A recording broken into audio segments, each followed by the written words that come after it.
ప్రభువునందు ప్రియులారా, యేసు క్రీస్తు ప్రభు ఘనమైన, శ్రేష్టమైన, మహోన్నతమైన నామమున మీకు వందనములు. ప్రియులారా, ప్రభు మనలను ప్రేమించి మనకు అనుగ్రహించిన మరి యొక్క నూతన దినమును బట్టి మనము ప్రభువును స్తుతిస్తూ ఉన్నాము. మన ప్రభు ఆరాధనకు యోగ్యుడు, స్తుతులకు పాత్రుడు, కీర్తనీయుడు. ఆయన పరిశుద్ధతలో మహనీయుడు, స్తుతి కీర్తనలను బట్టి పూజ్యుడు, అద్భుతమైన కార్యములు జరిగించుచున్న దేవుడు. మంచిది, మనము దేవుని గ్రంథములో నుండి పాత నిబంధనలో యెషయా గ్రంథము 41వ అధ్యాయము 14వ వచనము మనం చదువుకుందాం. యెషయా గ్రంథము 41వ అధ్యాయము 14వ వచనం. పురుగు వంటి యాకోబు, స్వల్ప జనమగు ఇశ్రాయేలు, భయపడకుడి, నేను నీకు సహాయము చేయుచున్నాను అని యెహోవా సెలవిచ్చుచున్నాడు. నీ విమోచకుడు ఇశ్రాయేలు పరిశుద్ధ దేవుడే. ప్రార్థన చేసుకుందాం. కృపా కనికరములు గల మా తండ్రి, నమ్మకమైన మా ప్రభువా, జీవాధిపతి, స్తోత్రములు చెల్లిస్తూ ఉన్నాము. యేసు క్రీస్తునందు మీరు మాకు ఇచ్చిన గొప్ప రక్షణకై స్తోత్రములు చెల్లిస్తూ ఉన్నాము. నాయనా, మీ గ్రంథములో నుండి మేము చదువుకున్న వాక్యమును దీవించండి. మాతో మీరు మాట్లాడమని, మమ్మును సంధించమని యేసు క్రీస్తు నామమున స్తోత్రములు చెల్లించి వేడుకొనుచున్నాము తండ్రి. ఆమెన్. ప్రభువునందు ప్రియులారా, మనము యెషయా గ్రంథము 41వ అధ్యాయము 14వ వచనము మనం చదువుకున్నాము. ఈ వచనములో యాకోబును గూర్చి, ఇశ్రాయేలును గూర్చి మనము ఒక మాట గమనిస్తూ ఉన్నాము. ఏమిటంటే,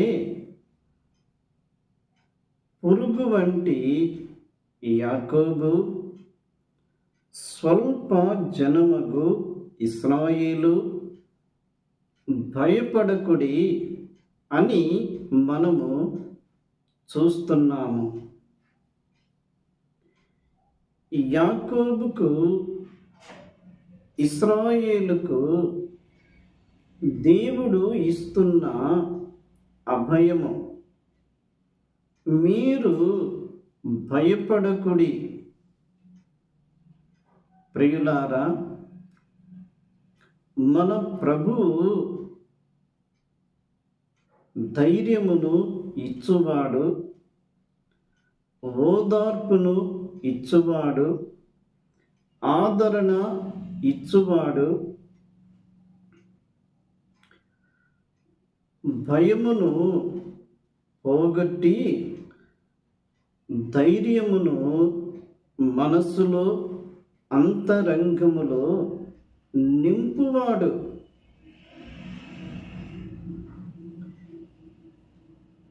యాకోబు అంటే ఎవరో మనకు బాగుగా తెలుసు.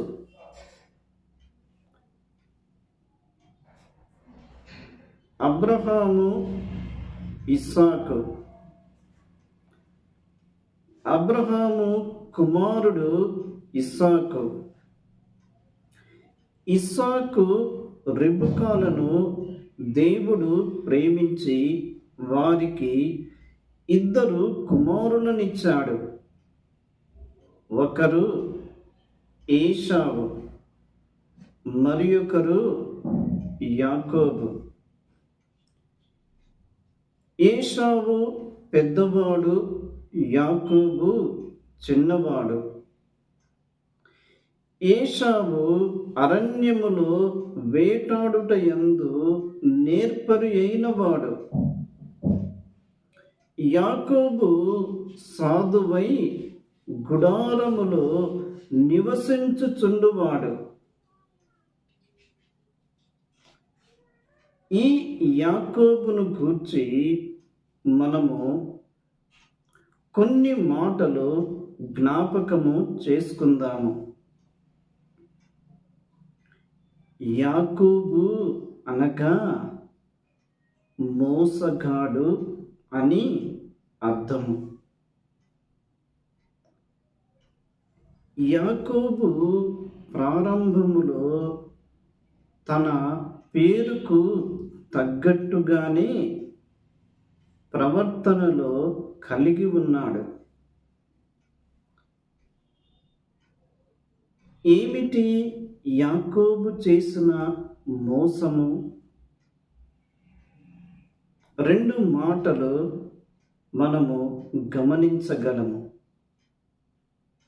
ఒకటి,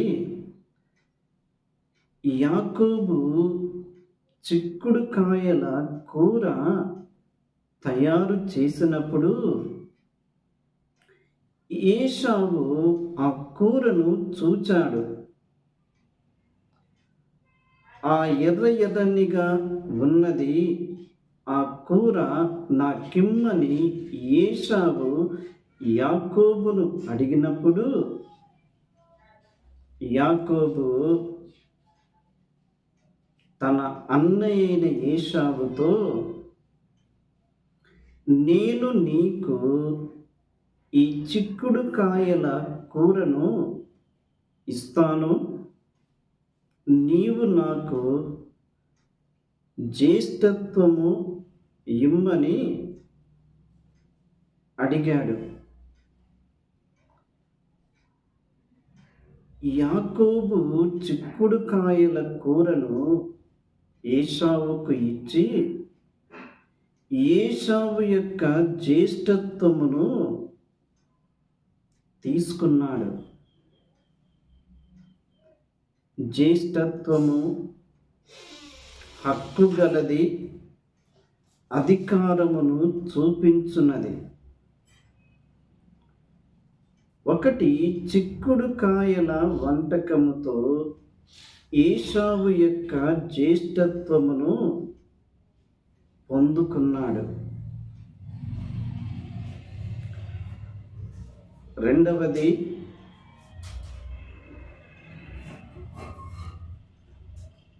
ఇస్సాకు ఏశావును పిలిచి,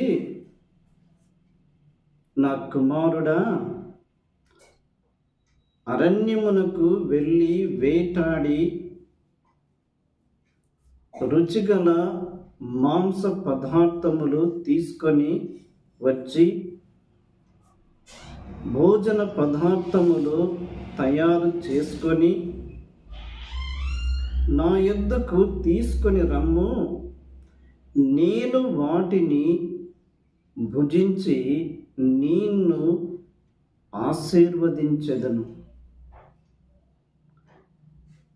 ఈ మాటలు ఇస్సాకు ఏశావుతో అంటూ ఉండగా రెబెకా విన్నది.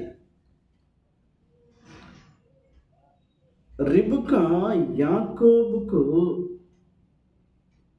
నీవు అరణ్యములోనికి వెళ్ళి వేటాడి మాంసము తీసుకొని రా, నేను భోజనము సిద్ధపరచి నీ తండ్రి యొద్దకు పంపిస్తాను, నీవు నీ అన్నయ్యైన ఏశావు యొక్క ఆశీర్వాదములు స్వంతము చేసుకొందువు.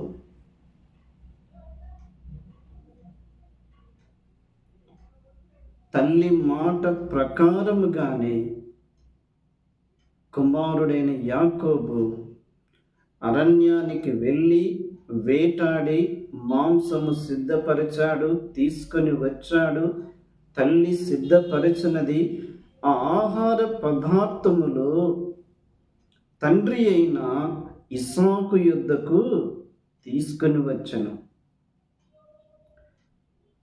ఇక్కడ ఇంకొక సంగతి ఏమిటి అంటే, యాకోబు తన అన్నయ్య అయిన ఏశావు యొక్క వస్త్రములు ధరించుకున్నాడు.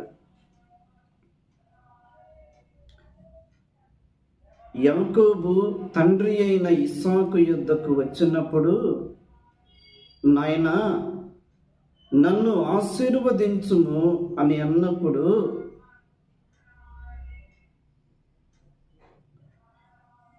ఏశావు అను నా కుమారుడవు నీవేనా అని అన్నప్పుడు యాకోబు నేనే. ప్రియులారా, స్వరము యాకోబు స్వరము, వస్త్రములు తన అన్నయ్యైన ఏశావువి ధరించుకున్నాడు. తండ్రికి భోజనము పెట్టాడు, తండ్రికి ముద్దు పెట్టాడు. తండ్రి యాకోబును ఆశీర్వదించెను. ఆశీర్వాదములన్నీ యాకోబుకు తండ్రి అయిన ఇస్సాకు ఇచ్చివేశాడు. ఈ సంగతి తన అన్నయ్య అయిన ఏశావు తెలుసుకొని యాకోబు మీద పగపట్టుట ప్రారంభించాడు.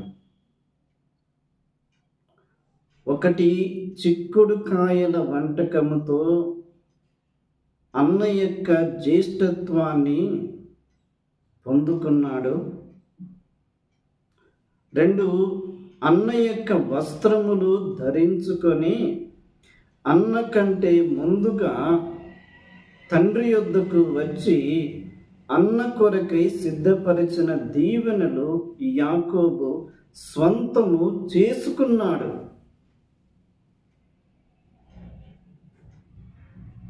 మోసము చేసి జ్యేష్ఠత్వమును సంపాదించుకున్నాడు. అన్న కొరకై సిద్ధపరిచిన ఆశీర్వాదములు స్వంతము చేసుకున్నాడు. కానీ ఏశావుకు అంతరంగములో భయము ప్రారంభమైంది. తప్పు చేశాడు, అబద్ధము ఆడినవాడు, మోసము చేసినవాడు, మరి ఒకరి కొరకు సిద్ధపరచినవి దొంగిలించాడు. దాని ఫలితమే తన జీవితములో భయము వెంటాడుతూ ఉన్నది. ప్రియులారా, బైబిల్లో ఒక మాట వ్రాయబడి ఉన్నది, మీ పాపము మిమ్మును పట్టుకొనును.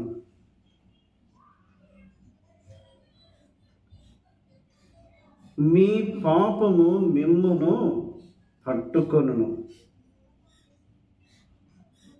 ఈ వర్తమానము వింటున్న నీ జీవితములో నీవు అపవాది యొక్క మోసములో పడిపోయినావా?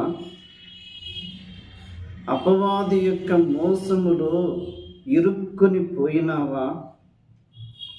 అపవాది చేతిలో దాసునిగా మారి ఉన్నావా?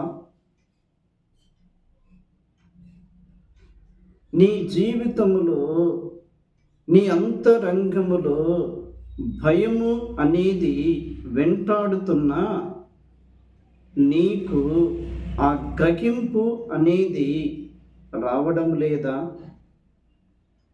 నీ మనస్సాక్షి నిన్ను గద్దించుచున్న మార్పు కొరకై నీవు ప్రయత్నము చేయడం లేదా? యాకోబు జీవితములో భయము వెంటాడుతూనే ఉంది. ప్రియులారా, అబద్ధము ఆడినందుకు, మోసము చేసినందుకు, తప్పును జరిగించినందుకు దానికి ఫలితముగా యాకోబుకు భద్రత లేదు,